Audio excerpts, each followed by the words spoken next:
सुप्रभात बच्चों, कैसे हैं आप? बच्चों, कल की वीडियो में हमने क्रिया के विषय में पढ़ा था।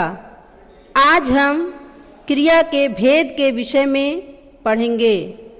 बच्चों, जैसा कि आप जानते हैं कि किसी काम के करने या होने को क्रिया कहते हैं।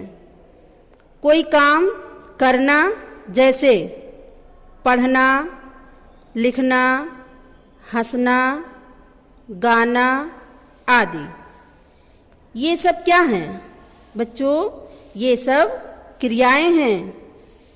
बच्चों, किसी काम का होना यानी जो अपने आप खुद ब खुद हो जाते हैं, जैसे वर्षा होती है, बादल गरजते हैं, बच्चा रोता है आदि।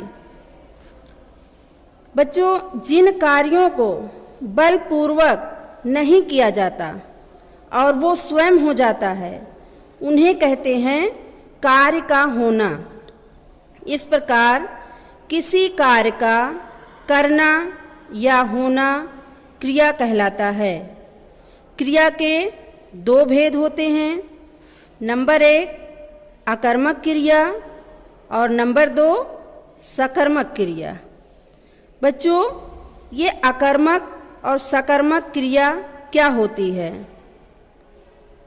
अकर्मक, इसके नाम से ही स्पष्ट हो जाता है कि कर्म रहित यानी कर्म के बिना, और सकर्मक का अर्थ है कर्म सहित यानी जिस वाक्य में कर्म नहीं होता उसे हम अकर्मक क्रिया कहते हैं, और जिस वाक्य में कर्म होता है वो सकर्मक क्रिया कहलाती है। तो आइए बच्चों, अकर्मक और सकर्मक क्रिया के कुछ उदाहरण देखते हैं। नंबर 1 अकर्मक क्रिया।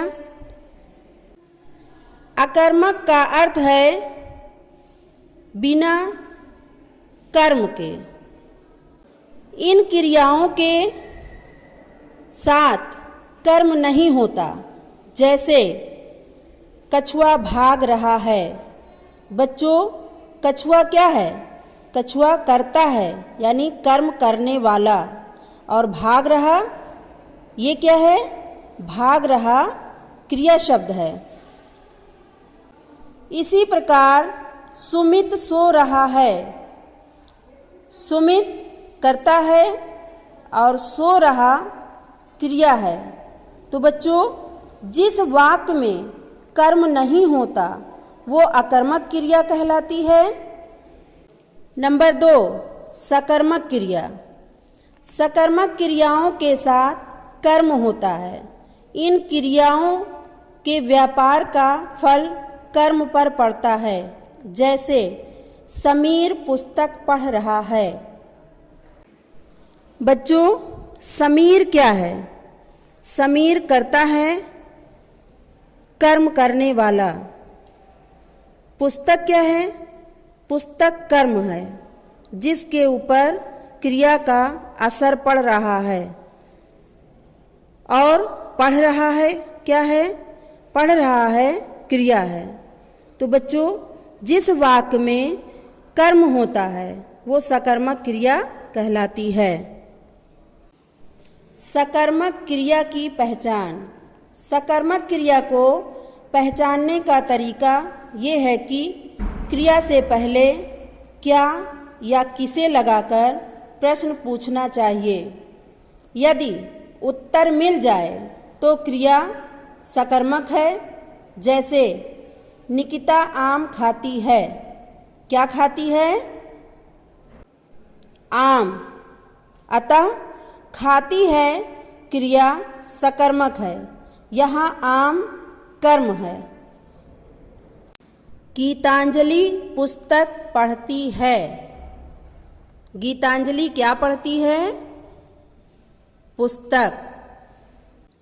अतः पढ़ती है क्रिया सकर्मक है, यहाँ पुस्तक कर्म है। लिंग, वचन और कारक बदलने पर क्रिया का रूप बदल जाता है। जैसे लिंग के बदलने पर विवेक रो रहा है, रचना रो रही है। नंबर 2, वचन के बदलने पर तोता उड़ रहा है, तोते उड़ रहे हैं। नंबर 3, कारक बदलने पर बच्चे ने दूध पिया, बच्चे को दूध पीना है। तो बच्चों, आज हमने क्या क्या सीखा, आओ दोहराएं। जिन शब्दों से किसी काम के करने या होने का पता चले उन्हें क्रिया कहते हैं। क्रिया के 2 भेद होते हैं। नंबर 1, अकर्मक क्रिया। नंबर 2, सकर्मक क्रिया। लिंग, वचन और कारक बदलने पर क्रिया का रूप बदल जाता है। तो बच्चों, आज का हमारा गृह कार्य, दिए गए वाक्यों में क्रिया पहचान कर अकर्मक या सकर्मक लिखिए। रेखा दूध पी रही है, गीता दौड़ रही है, अंकिता हंस रही है, रवि सेब खा रहा है।